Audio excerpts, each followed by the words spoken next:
Warahmatullahi wabarakatuh. Bertemu lagi bersama saya Jumatul Aini dengan INC 1C08110002. Saya di sini akan menjelaskan mengenai filosofi riset dalam akuntansi keperlakuan. Apa sih yang dimaksud dengan pergeseran arah riset?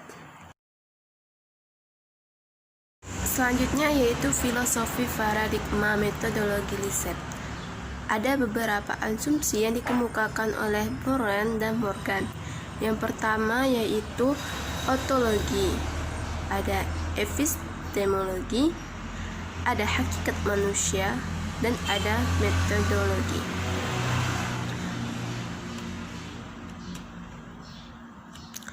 Berbagai paradigma metodologi riset. Yang pertama ada paradigma fungsional. Disebut fungsional karena paradigma ini merupakan paradigma yang umumnya dan dominan digunakan dalam riset akuntansi dibandingkan dengan paradigma lain, sehingga diserbu paradigma utama. Disebutnya paradigma utama.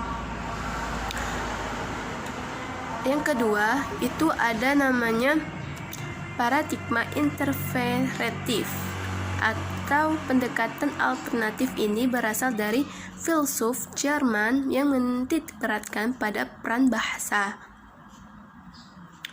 Paradigma ini menggunakan cara pandang para nominalis yang melihat realitas sosial sebagai suatu yang hanya merupakan tabel.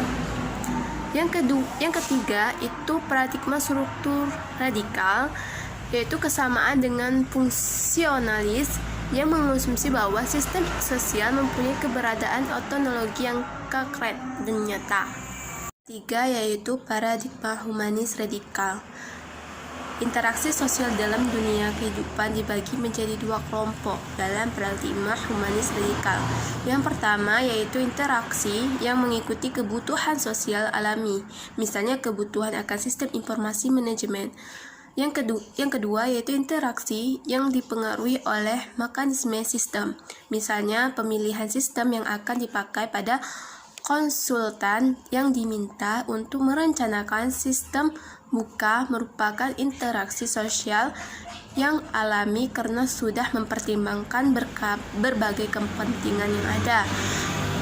Nah, dalam humanis radikal ini itu memiliki visi praktik akuntansi, manajemen, dan sistem pengendalian yang berorientasi pada orang, yang mengutamakan idealisme, humanistik, dan nilai-nilai dibandingkan dengan tujuan organisasi.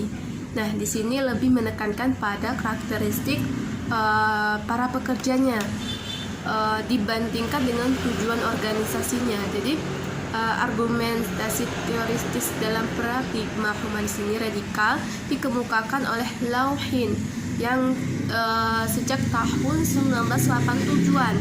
Nah, ini menyatakan suatu diskusi dari aplikasi teori kritis, Habermas, dan riset akuntansi.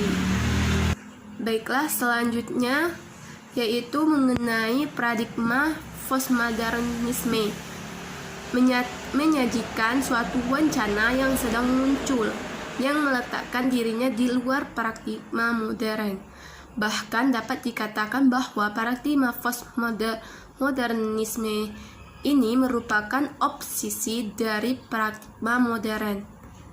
Nah, beberapa pemikiran postmodernisme meliputi Bourdieu, Jesuit, Derrida, Latour, dan Michel Foucault. Namun karya yang paling banyak digunakan sebagai dasar aliran postmodernisme ini adalah karya Derrida dan Foucault. Nah, yaitu dikenal dengan metode arkeologi dan gonologis. Untuk tujuan dari metodologi arkeologis ini adalah menetapkan serangkaian diskusi, yaitu sistem wacana, serta menentukan suatu rangkaian dari awal sampai akhir bagi pemikiran Foucault. Wacana global dan universal yang dibentuk oleh paradigma modern merupakan bentuk logisentrisme yang memiliki kuasa yang dapat menciptakan kegagalan dalam kehidupan manusia serta menyebabkan timbulnya rasisme. Nah, di sini lebih itu dalam pragmatisme modern. Nah, itu lebih menciptakan kegagalan kehidupan manusia serta menyebabkan timbulnya rasisme dari logisentrisme ini tentunya kan. Selanjutnya yaitu untuk paradigma akuntansi krisis. Nah, itu dikemukakan pertama kali oleh Matheson pada tahun 1964 sekiranya gitu ya. Terus melalui refleksi dari ilmu sosial kritis. Saya juga pernah baca kalau misalnya paradigma ini tuh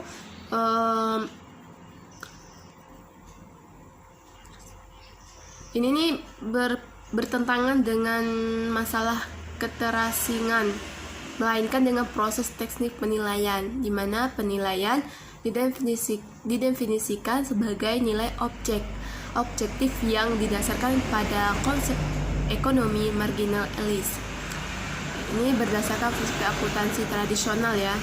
Tidak ada kesadaran tentang kesalahan kritis ataupun aksi transformatif. Tidak ada pengakuan terhadap kebijakan sosial kecuali dalam keyakinan yang samar dan tradistoris.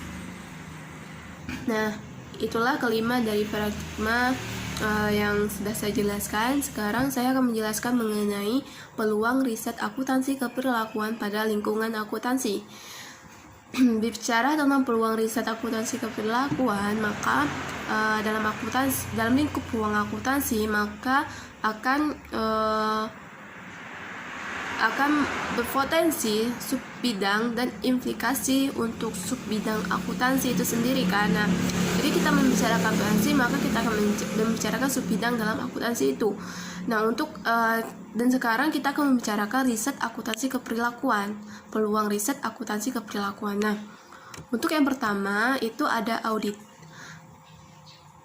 Di dalam audit ini adanya pembuatan keputusan yang diambil oleh auditor, seperti perbedaan penggunaan laporan audit dan meningkatkan perkembangan yang berorientasi kognitif serta Fursetfield, Libby dan Frederick.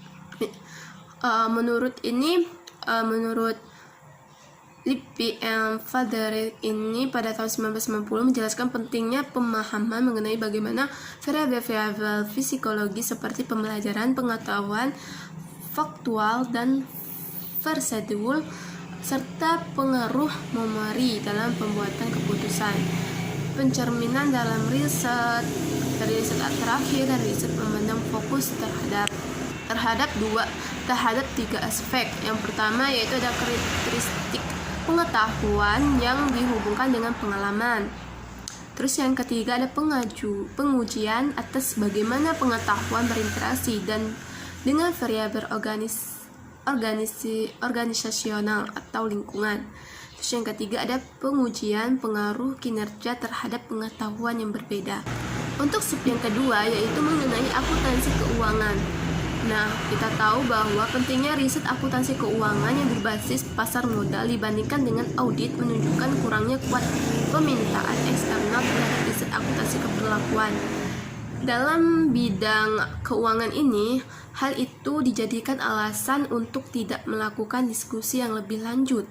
Kenapa? Karena kantor akuntan publik itu pemakaian informasi keuangannya membuat keputusan individu, dan dalam kelompok-kelompok kecil riset akuntansi keuangan dapat membuat suatu kontribusi penting pada bidang ini. Alasan riset keperlakuan dalam bidang keuangan mungkin memberikan kontribusi yang lebih besar masa yang akan datang kan. Ada dua mengenai alasan riset. Yang pertama yaitu aset pasar modal pada saat ini adalah konsisten dan dengan beberapa komponen pasar modal dan ekspektasi naik. Terus ada B, alasan riset akuntansi keperlakuan dalam bidang keuangan berpotensi memberikan kontribusi yang besar berhubungan dengan keuntungan dari riset akuntansi keperilakuan dalam bidang audit. Nah, dua alasan ini telah mampu memberikan kontribusi yang lebih besar karena keunggulan yang lebih melebihi riset akuntansi keberlakuan dalam audit. Lanjut untuk sub yang ketiga, yaitu akuntansi manajemen. Nah, analisis ini menunjukkan bahwa riset akuntansi keberlakuan dalam bidang akuntansi manajemen merupakan pertimbangan yang lebih luas dibandingkan dengan riset yang sama dalam akuntansi keuangan. Menunjukkan pencerminan tradisional lama yang berada dalam riset akuntansi keberlakuan dalam bidang audit. Terus ada juga sistem informasi akuntansi. Nah, pada sistem informasi akuntansi ini, keterbatasan riset akuntansi keberlakuan dalam bidang sistem informasi akuntansi adalah kesulitan membuat generalisasi meskipun berdasarkan pada studi riset akuntansi yang lebih awal sekalipun gitu ya. Jadi di sini sistem informasi akuntansi ini mendorong penggunaan keunggulan teknologi saat ini, pencitraan data, jaringan, dan akses data dinamis melalui sistem pengoperasian merayakan pertimbangan atas peluang riset akuntansi keberlakuan. Nah, di sini juga ada dalam perpajakan tentunya ya. Untuk perpajakan di sini, riset akuntansi keberlakuan dalam bidang perpajakan telah memfokuskan diri pada kepatuhan dan melakukan pengujian variabel psikologi dan lingkungan. Nah, ada juga riset akuntansi keberlakuan dalam bidang perpajakan saat ini telah membentuk bermacam-macam perilaku pengetahuan dari riset akuntansi keberlakuan dalam bidang audit. Wajib pajak dapat mempengaruhi kebutuhan audit secara efektif melalui keputusan pelaporan. Untuk materi selanjutnya yaitu mengenai pertumbuhan riset akuntansi. Nah, untuk pertumbuhan riset akuntansi ini itu dimensi ini Dikam, berasal dari Dikam itu sejak tahun 1998, memalih untuk menentukan persentase penulisan dan artikel yang diterbitkan oleh 2 jurnal utama. Nah, untuk yang selanjutnya yaitu perkembangan riset akuntansi. Untuk perkembangan riset akuntansi ini itu ada beberapa wawasan dalam riset akuntansi. Yang pertama itu survei publikasi utama dari riset akuntansi keperilakuan. Terus ada juga klasifikasi topik, artikel yang dipublikasi, dan pemetaan publik terhadap model perlakuan individu.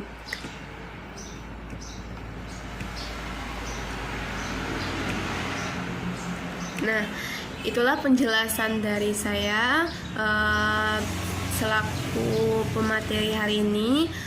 Jika ada kesalahan saya mohon maaf. Jika ada perkataan yang tidak mengenangkan saya juga minta maaf. Saya akhiri, wabillahi taufiq wal hidayah. Wassalamualaikum warahmatullahi wabarakatuh.